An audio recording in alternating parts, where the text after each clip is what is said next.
कांग्रेस के पूर्व अध्यक्ष राहुल गांधी बुधवार को विधानसभा चुनाव में प्रचार करने पहली बार पश्चिम बंगाल पहुंचे।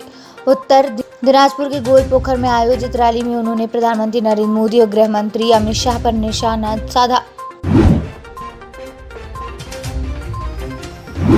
भूपेंद्र सिंह हुड्डा ने बाबा साहेब भीमराव अम्बेडकर को नमन किया और कहा, किसानों को परेशान करने का कोई मौका नहीं चूकती बीजेपी। मंडी से लेकर बॉर्डर तक हर जगह सरकारी अनदेखी झेल रही है किसान से लेकर कोरोना तक हर मोर्चे पर विफल रही सरकार। पूर्व स्पीकर सतबीर का ध्यान के निधन पर शोक प्रकट करने पहुंचे भूपेंद्र सिंह हुड्डा।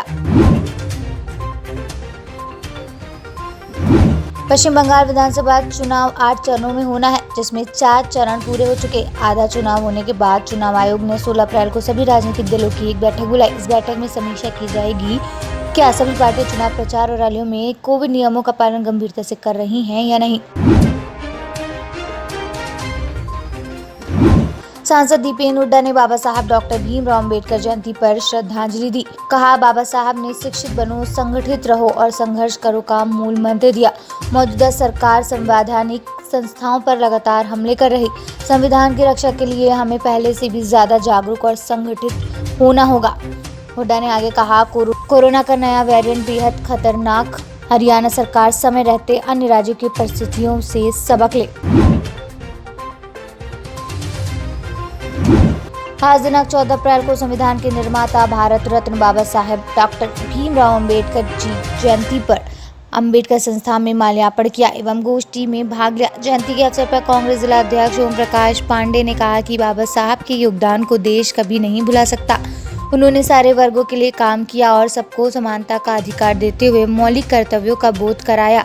और हिंदुस्तान की तरक्की की बात किया जाए तो आज जयंती के अवसर पर हम सबको उनके पद चिन्हों पर चलते हुए प्रेरणा लेने की आवश्यकता है।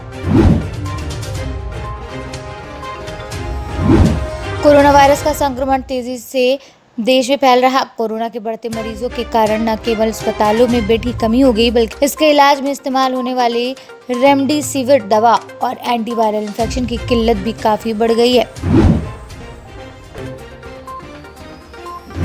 आपने अपनी दादी नानी से सुना होगा कि बच्चों को चांदी के बर्तन में खाना खिलाना चाहिए, लेकिन आजकल चांदी के बर्तनों में खिलाने की परंपरा तकरीबन खत्म हो गई। आपको बता दें कि बच्चे को चांदी के बर्तन में खाना खिलाना स्वास्थ्य के लिए बहुत अच्छा होता है। पूरे देश में बढ़ते कोविड-19 के संक्रमण के चलते इस बार केंद्र सरकार ने सीबीएसई बोर्ड की परीक्षाओं को लेकर एक बड़ा फैसला लिया है। 2021 में होने वाले सीबीएसई की 10वीं की परीक्षा को रद्द कर दिया गया है। सीबीएसई बोर्ड के अधिकारियों के साथ हुई बातचीत में प्रधानमंत्री की बैठक में यह फैसला लिया गया।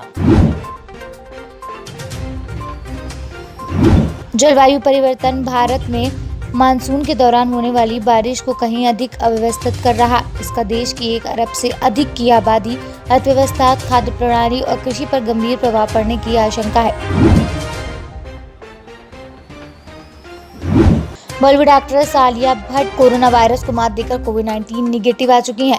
आलिया भट्ट ने इस बात की जानकारी सोशल मीडिया पर दी। बताते चले कि वह अप्रैल की शुरुआत में कोरोना पॉजिटिव पाई गई थी और इसके बाद उन्होंने खुद को होम क्वारंटीन कर लिया था।